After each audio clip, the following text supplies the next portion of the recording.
जो छात्र उठा रहे हैं, जो अखबारों में आए हैं जेपीएससी के संदर्भ में, सदन चल रहा है तो सरकार को जवाब देना चाहिए कि कोई भी आंदोलन हो, कोई भी मूवमेंट हो, जेपीएससी हो, छात्रों का हो, जो आवाज़ उठ रही है वो कोई लाठियों से किसी को आप जेल में उठा करके 144 लगा के धरना बंद करके जो है आप बंद नहीं कर सकते हैं। बेरोजगारी का ये आलम है, नियुक्तियों का ये आलम है, और जिनके लिए एकदम उम्मीद की किरण सामने आ गई है, उनके लिए सपने उन्होंने देख लिए हैं, पाल लिए हैं कि भाई अब हमारे नियुक्ति पत्र होंगे, अब हम रोजगार प्राप्त करेंगे। और वैसे लोगों से अगर आप नौकरियां छीन लेंगे। नमस्कार, ये राज या छात्रों की विडंबना का है, समझ में नहीं आ रहा है। नियुक्ति का साल है और सबसे ज़्यादा आंदोलन नियुक्ति को लेकर हो रहा है। विधायक भी परेशान है, मंत्री भी परेशान है, अधिकारी भी परेशान है। चैन से कौन है पता नहीं चल रहा है। छात्र आरोप लगा रहे हैं चैन से सरकार है, सरकार कह रही है कि काम करने का सलीका बदल रहे हैं, थोड़ा वक्त दीजिए। लेकिन अब बेसब्र हो रहा है, समय ज़्यादा हो रहा है। छात्र आज सब सड़क पर आ चुके हैं। आज हम एक बार फिर पंचायत सचिव के अभ्यर्थियों के पास आए, छात्रों के पास आए हैं, जो अपनी नियुक्ति की मांग को लेकर पिछले कई महीनों से, यूं कह ले कई सालों से आंदोलन कर रहे हैं। इनके बीच आए हैं माले के विधायक हैं विनोद सिंह जी। सर, आप कितना तक समझ पाए अभी तक ये मामला? देखिए, पंचायत सचिवों का मसला पूरे साल भर से चल रहा है, उसके पहले से आवाज़ उठा रहे हैं। और पंचायत सोनी कुमारी के फैसले के बाद सबसे पहले तो लोगों को कन्फ्यूजन हुआ, सरकार ने भी कहा तमाम नियुक्तियाँ रोक दी गई। लेकिन पंचायत सचिव के लोग पुनः न्यायालय गए थे और न्यायालय ने बहुत स्पष्ट किया कि हमने पंचायत सचिवों के नियुक्ति पे कोई रोक नहीं लगाई है। बिल्कुल ज़रूर अगर हमारे उस फैसले से शेड्यूल ज़िले में अगर कोई रिजल्ट प्रभावित हो रहा है तो सरकार को उस फैसले के आलोक में निकालना चाहिए। फिर कोर्ट ने कहा कि अब 4 हफ्ते में इस बात पे ऑर्डर लें। उसके बाद सरकार ने पत्र लिखा झारखंड कर्मचारी चयन आयोग को, कहा कि भाई आप एक रास्ता सुझाइए वैकल्पिक हो कि न्यायालय के फैसले के आलोक में इसका रिजल्ट किया जा सके। झारखंड कर्मचारी चयन आयोग ने भी इस पर स्पष्ट रूप से फॉर्मूला दिया झारखंड सरकार को कि बिना हाईकोर्ट ने जो आदेश दिया उसी आदेश को चलते हुए पूरे राज्य में रिजल्ट निकाला जा सकता है। पिछले दिनों झारखंड सरकार ने 6 नियुक्तियां भी रद्द कर दी, लेकिन चूंकि पंचायत सचिव का मामला कोर्ट में चल रहा था वो रद्द नहीं हुआ। इससे लोगों की उम्मीद बढ़ी, कम से कम अब नियुक्तियों का वर्ष अंतिम समय है तो सरकार इसकी नियुक्तियाँ कर देगी। लेकिन सरकार अभी तक इस पर कोई उचित डिसीजन नहीं लिया है। हमने सवाल भी किया है विधानसभा में, ध्यान आकर्षण है, तो हम चाहेंगे कि सरकार इसमें सकारात्मक जवाब दे और 2021 के जाते जाते इस शीतकालीन सत्र में अगर इस नियुक्तियों के बारे में सरकार फैसला लेती है तो झारखंड के युवाओं के, झारखंड के बेरोजगारों के लिए एक बड़ा फैसला है। विनोद जी, आप ध्यान आकर्षण में लाए, सत्र चलेगा ही नहीं। दूसरी बात, जो आयोग ने सुझाया है, रास्ता फार्मूला दिया है कि कैसे 24 डिस्ट्रिक्ट में कर सकते हैं वैकेंसी, जिसमें न्यायालय का आदेश का पालन होगा। एक तरफ से अगर जब न्यायालय कह रहा है तो ये मान के चलिए ये न्यायालय के भी अवहेलना, फिर भी सरकार क्यों इतनी चैन से बैठी है? क्या वजह है? मतलब अगर छात्रों को नौकरी मिल जाएगा तो इससे क्या कोई परेशानी आ जाएगी, या सरकार में कोई, आपको क्या लग रहा है कि आखिर अब तो मनसा पे सवाल उठने लगेगा ना? बिल्कुल, हर बार जिन नियुक्तियों को नहीं करना है उसका एक ही झुनझुना पकड़े हुए है, जबकि जिस न्यायालय के आदेश को आप बार बार दुहाई सोनी कुमारी का आदेश दे रहे हैं और माननीय उच्च न्यायालय ही आपको आदेश दे रहा है कि भाई पंचायत सचिव का रिजल्ट प्रकाशित करें, आप 4 हफ्ते में जवाब दें, तो इससे बहुत स्पष्ट है कि न्यायालय का डिसीजन पंचायत सचिवों की नियुक्ति में कोई अड़चन नहीं है। सवाल अगर आप नहीं कर रहे तो आपकी मंशा पर ही उठ रहे हैं, आपके इरादे पर ही उठ रहे हैं, और इसलिए जो पंचायत सचिव हैं उनकी नियुक्तियां होनी चाहिए। लगातार आप देख रहे हैं शीतकालीन सत्र चल रहा है और शीत में भी बच्चे सर्द रातों में, शाम हो रात हो, सड़कों में हर जगह इंतजार है, क्योंकि जो परीक्षाएं हो चुकी हैं, परिणाम अगर कोई प्रारंभिक प्रक्रिया में होती तभी ये बात एक समय से समझते हैं। बच्चों को ये पता है कि हमारा आज के समय में, आज के दौर में जब बेरोजगारी का ये आलम है, नियुक्तियों का ये आलम है, और जिनके लिए एकदम उम्मीद की किरण सामने आ गई है, उनके लिए सपने उन्होंने देख लिए हैं, पाल लिए हैं कि भाई अब हमारे नियुक्ति पत्र होंगे, अब हम रोजगार प्राप्त करेंगे। और वैसे लोगों से अगर आप नौकरियां छीन लेंगे तो सिर्फ नौजवानों के लिए निराशा नहीं हुई, ये बहुत दुखद होगा और इसमें कोई कानूनी अड़चन नहीं है।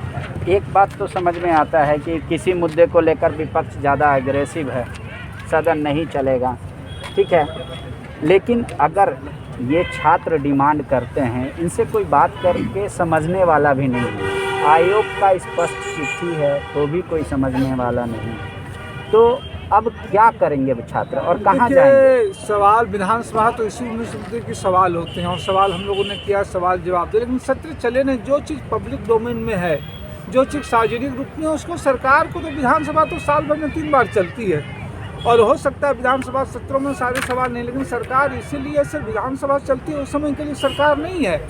पब्लिक डोमेन में लगातार सवाल उठ रहे हैं, लड़के जो है मंत्रियों से लेकर के सत्ता पक्ष के विधायकों से लेकर के मुख्यमंत्री के दरबार से लेकर के हर जगह जिरह कर रहे हैं, हर जगह गुहार लगा रहे हैं। तो सरकार के मंत्री भी किसी भी समय में बात कर सकते हैं और ये स्पष्ट रूप से बता रहे हैं। अभी तक तो किसी भी मंत्री ने, सरकार ने नहीं बताया है कि भाई झारखंड कर्मचारी चयन आयोग ने जो फार्मूला सुझाया है आप उस फार्मूले पे क्यों नहीं बढ़ रहे और वो किस आधार पे गलत है। या तो आप सार्वजनिक और तार्किक रूप से बताइए कि वो फार्मूला इस आधार पे गलत है, कोर्ट को बताइए। तो आप ना कोर्ट को बता रहे हैं, ना आप पब्लिक डोमेन को बता रहे हैं, आप चुप्पी मार के बैठे हुए हैं। तो चुप्पी मार करके बैठना कहीं ना कहीं छात्रों के साथ, इस राज्य के नौजवानों के साथ, जिन्होंने बड़ी उम्मीद से सरकार को चुना था, उनके नाइंसाफ़ी होगी। विनोद जी क्या करेंगे? अब तो आप जाहिर सी बात है कि एक सदस्य होने के नाते विधानसभा के अभी भी जो हैं वो उसका मैं प्रयोग करूंगा और अभी भी मैं उम्मीद करूंगा कि चूँकि ये प्रश्न ध्यानाकर्षण में डाला है, शुक्रवार को ही इसका जवाब आना था, लेकिन शुक्रवार को सदन नहीं चल पाया और वह भी मामला जेन्युइन था जेपीएससी का मसला। तो सोमवार को फिर ये लंबित है, तो हम तो उम्मीद करेंगे कि सोमवार को सरकार इसका जवाब दे। एक बात आ रहा है विनोद जी, आप लोग हमेशा से हर मुद्दे को लेकर सड़क पर रहते हैं। लाल सलाम भले जवानी में हर कोई कामरेड रहता हो, लेकिन आपको वोट कम आते हैं आपकी पार्टी को। मैं ये मानता हूँ अगर जेपीएससी के छात्र आंदोलन कर रहे थे और आधी रात में, देर रात में पुलिस उठा ले, उनको अलग अलग थाने में ले जाके रख दे, तो क्या ये आरोप लगाना सही होगा कि सरकार अब आवाज़ भी सुनना पसंद नहीं कर रही है, मांग भी सुनना पसंद नहीं कर रही है? आप कोई भी आंदोलन हो, कोई भी मूवमेंट हो, जेपीएससी हो, छात्रों का हो, जो आवाज़ उठ रही है वो कोई लाठियों से, किसी को आप जेल में उठा करके 144 लगा के धरना बंद करके जो है आप बंद नहीं कर सकते हैं। ये तरीका रघुवर सरकार का लोगों ने देख चुके हैं, उस दौर में सबसे ज़्यादा हुई। जो सवाल उठ रहे हैं उन सवालों का माकूल जवाब दिया जाना चाहिए।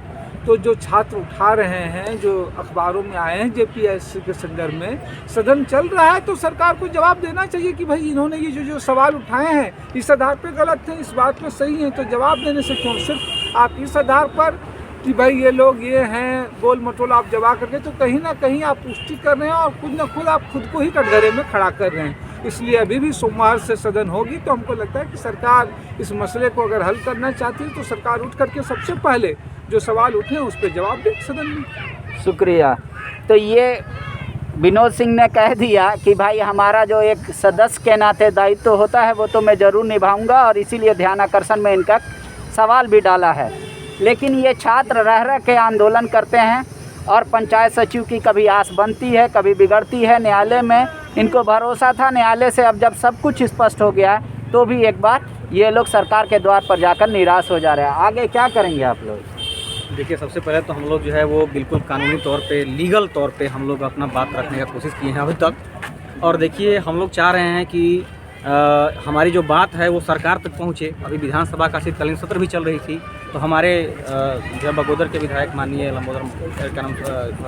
ये विनोद सिंह सर जो हैं वो बात को उठाने का कोशिश भी किए और उनका सपोर्ट भी मिला मुझे।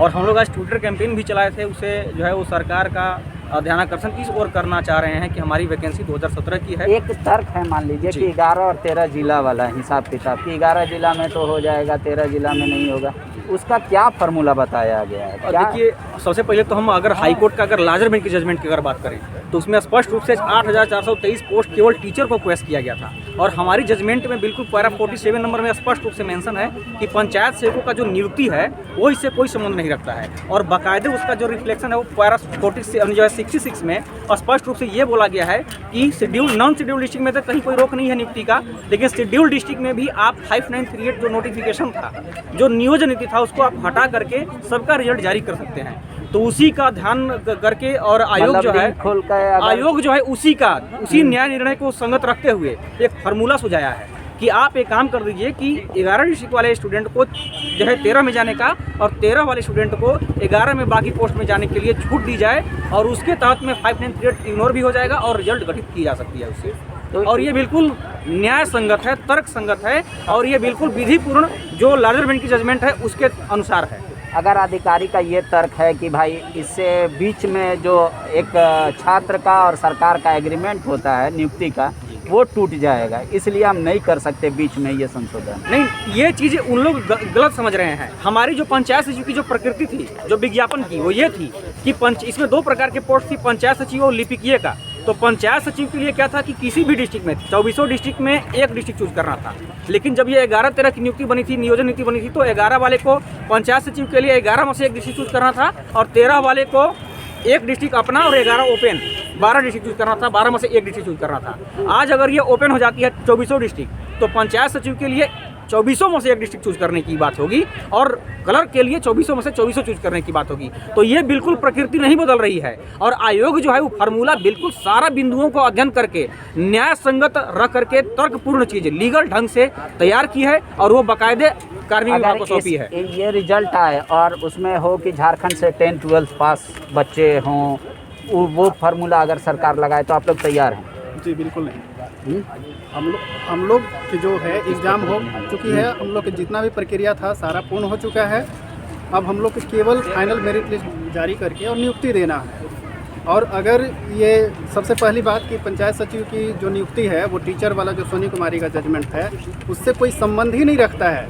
आप सोनी कुमारी जजमेंट का जो पैरा 47 है उसमें साफ साफ मेंशन किया हुआ है कि ये पंचायत सर्विसेज जो है उसका सोनी कुमारी ये टीचर वाले से कोई लेना देना नहीं है। हाँ। ये देखिए, हम जो है वो इंटर जो है यूपी से पास किए हैं, ठीक है, यूपी से पास किए हैं इंटर, और हमारे पास में अभी आप देख सकते हैं कि आपका खतियान भी है। ये देखिए हमारे पास में 1927 का खतियान है, झारखंड का हम आपको भेज रहे हैं 1927 का खतियान है। और ये देखिए कि हम झारखंड के मूल निवासी हैं, इसका हमारे पास में सर्टिफिकेट भी है।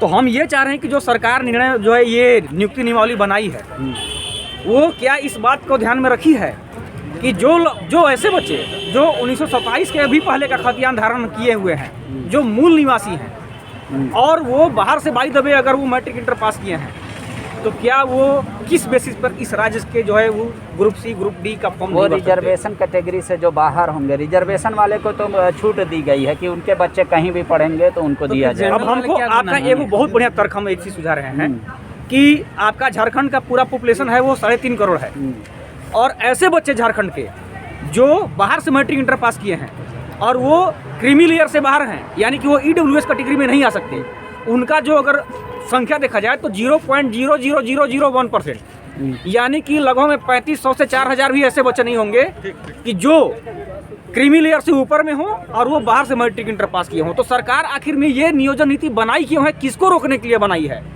हमको ये समझ में नहीं आता है कि आखिर में इस नियोजन नीति में इसका सीधा मतलब है कि बाहरी वाले ऐसे लोग जो यहाँ पर रह करके अपना बच्चे को पढ़ाए हैं वो उनको एंट्री देने के लिए ये नियोजन नीति बनी है। और जो हमारे जो झारखंड के मूल निवासी बच्चे हैं, हमारे जैसे गिने चुने 2, 4, 10, 5 जो बाई द वे अगर सीमावर्ती क्षेत्र में रहते हैं और वो बढ़िया शिक्षण के लिए अगर वो बाहर में जाकर के मैट्रिक इंटर पास किए हैं, उनको रोकने के काम के लिए बनाया गया है ये स्पष्ट रूप से। आगे आप लोग क्या करेंगे? आगे हम लोग देखिए कोर्ट में तो गए ही हैं, अवमानना का भी अवमानना हो रहा है। जो झारखंड सरकार हम लोग का अवमानना का सुनवाई हुआ था, जो कि 4 सप्ताह का समय दिया गया था, 4 सप्ताह बीत जाने 8 तारीख को ही बीत गया, इसके बाद भी अभी तक सरकार कोई डिसीजन नहीं लिया। हम लोग सरकार के यहाँ गए, कार्मिक विभाग में गए तो कहा जाता है कि हम लोग सारा फाइल तैयार करके मुख्यमंत्री के टेबल पर भेजे हुए हैं। मुख्यमंत्री साहब का अभी तक निर्देश प्राप्त नहीं हुआ है, जिस कारण से हम लोग रिजल्ट प्रकाशित नहीं कर पा रहे हैं। और हम लोग देखिए इधर तो धरना वगैरह जो भी करना था वो तो कर ही रहे हैं अपने माध्यम से। बाकी तो हम लोग का न्यायालय के शरण में गए हैं तो वहाँ से ठीक है। अब सभी जो छात्र हैं उनको बस एक ही उम्मीद है कि सरकार जल्द से जल्द इनकी नियुक्ति कर देगी, क्योंकि न्यायालय का भी स्पष्ट आदेश है। उसके बावजूद भी अगर इतना विलंब हो रहा है तो अब सरकार, छात्र जो हैं वो सरकार की मंशा पर सवाल उठा रहे हैं। शुक्रिया। विवेकानंद विद्या मंदिर स्कूल एक CBSE affiliated English medium coed school है। हम शिक्षा के साथ संस्कार देते हैं। The follow-up.in. Like, share, and